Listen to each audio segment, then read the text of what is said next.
Listen to what Trump's top economic advisor, Kevin Hassett, had to say about the Fed.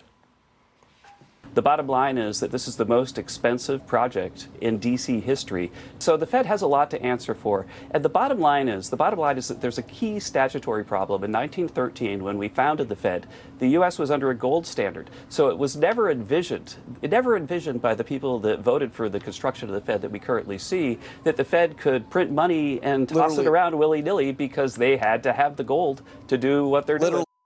By the way, Hassett there is talking about cost overruns in the renovation of the Fed headquarters. Congressman Darrell Issa joins me now.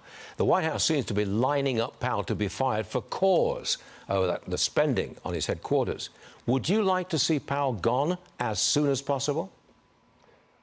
Stuart, I'd like to see a Fed that realizes that its real mandate is to help promote a healthy, positive, working, prosperous country with hedges against inflation. Instead, what they seem to find is an arbitrary number that changes from time to time to meet some political need. So yes, I'd like to see the Fed either do its job and realize that it's time to lower rates and continue the growth that's being earned here in Washington and around the country, rather than continue to move the ball. Remember, Stuart, they were saying that, oh, we could go somewhere well above 2 and below 3 until we achieved it. Now they've moved it down to, oh no, it's stubbornly just above 2. You'd fire him if you could?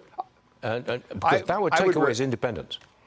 I would ask him to stand up and say, how is it you couldn't even get on time and on budget on a project you had all the time in the world to prepare? And if you can't, isn't it really time that you move on to somebody that isn't both indecisive and unable to manage something as simple as delivering a new location on time and on budget, which he hasn't done? Congressman, what's the plan now that the big, beautiful bill has passed? I want you to listen to what Speaker Johnson had to say about that. Roll tape. We're implementing a playbook that we designed well over a year ago. The big, beautiful bill was the first big step in that, but we have multiple steps ahead of us. We have long planned for at least 2, possibly 3 reconciliation bills, one in the fall and one next spring, that would continue to allow us to do this on a partisan basis where we only need Republican votes and we don't have to drag Democrats along. All these things will be done while we're codifying more of President Trump's executive orders. So, Congressman, what is your priority for these rescissions and cuts? What would you prioritize for cuts? There's no question at all that we've been accused of somehow, because we wanted to return to a normal balance, cutting Medicaid. But there's a lot of waste and fraud still in Medicaid. There is a number of issues where some states, my own including, effectively don't pay, I repeat, don't pay for Medicaid and put it all in the back of the federal government when it's supposed to be a 50-50 partner.